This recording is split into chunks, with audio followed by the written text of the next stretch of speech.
Dobar dan, gradonačelniče. Božićna muzika je jako lijepa ove godine, zar ne? O, da. Nije čudo što ljudi dolaze iz tako daleka da bi čuli tu našu muziku. Nemojte se uvrijediti, gospodine, ali naša božićna muzika je znak zahvalnosti prema našem gospodaru za dobrotu koju nam daje kroz cijelu godinu. I ako ljudi dolaze, to je samo zato da mu se zahvale, gospodine gradonačelniče. Dobar dan, gradonačelniče. Božićna glazba je krasna ove godine, zar ne? Izvrsna! Ljudi iz daleka dolaze slušati našu glazbu. Čudite me, gradonačelniče. Naša božićna glazba je zahvala gospodinu za sva dobra koja nam je dao tijekom godine. Posjetitelji dolaze odasvud kako bi čuli tu glazbu i zahvalili se dobrom Bogu, gradonačelniče. Ali večeras, u ovu tihu noć, na Badnjak, iako nemamo glazbe, nešto ćemo vam darovati. Darovat ćemo vam, nije mnogo, jednu malu pjesmu od jednog svećenika koji nikada nije pisao. I jednog orguljaša koji nikada u životu nije skladao. Dakle, ta mala pjesma je naš skroman poklon od naših ljudi iz Obodorfa za vas, drage prijatelje. Saslušajte je u miru. Ali ove božićne večeri, umjesto božićne glazbe, možemo vam ponuditi nešto drugo. Da, ponudit ćemo nešto, nije mnogo. To je pjesma koju je napisao naš velečasni, koji nikad nije pisao i koju je skladao jadni orguljaš koji nikad prije nije skladao. Ta pjesmica je naš božićni poklon svima vama, dragi prijatelji, u ime mjestašca Oberdorfa. O ne, Franc. Ali, rekli ste mi da nije otišao. Nije otišao sam. Poveo je Rudija i Feliksa sa sobom. O, jadni moji mali anđeli.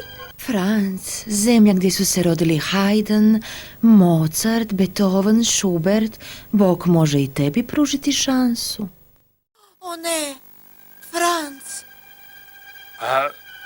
Rekli ste da nije otišao sam. Ne, poveo je našu djecu. Moji jadni mali anđeli.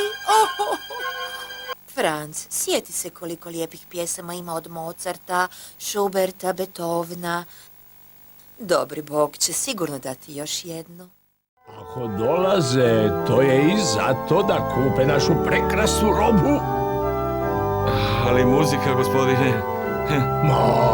Pa mi moramo malo i trgovati, dragi svećeniče. Da, ali bez naših gostiju zahvalili bi mu praznim želucem.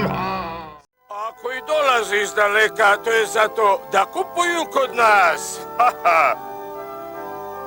Glazba čisti dušu. Naravno, a hrana puni želudac, pastore. Ne možete imati jedno bez drugoga, barem ne u ovom životu. Ali posjetitelji neće biti zahvalni na praznim trbusima, gospodine. Niti molitve nam više neće pomoći. Ali, oče, vi ste toliko umorni. Trebali biste odspavati sada. U miru Božjem. Pa, oče, oprostite, ali ja sam vam samo poželio laku noć. Da, ali što si rekao? Rekao sam, spavajte u miru Božjem. Sad nam ni molitva neće pomoći, gospodine. Velečasni mor, već ste tako umorni. Trebali biste spavati. Da vas rajski resi mir. Tamo sam vam došao zaželiti laku noć, velečasni. Ali što si to rekao? Rekao? Da vas resi rajski mir. Rajski mir. Nemam ih više. Ništa. Zadnji komad je bio naručen za nekoga koji, da vidimo, koji nije nikada došao po to, znate? Pa gdje je to onda, gospodine Schiller? Da vidimo, ako vojvotkinja nije nikog poslala po to, znači da nije kod nje u dvorcu, a ako nije tamo, znači da je ovdje, ali gdje? Više ne znam. A nemam ih više. Nijedne? Sad je naručila gospođa Grofica. Da, točno. Ona je naručila, da.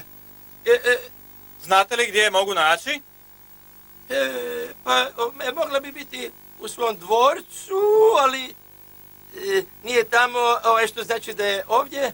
Ali gdje, to zapravo ja ne znam. Malo, nikad nisam vidio tako maleno. Tata, izgleda da ne možemo izaći odavde. Ostaćemo tu.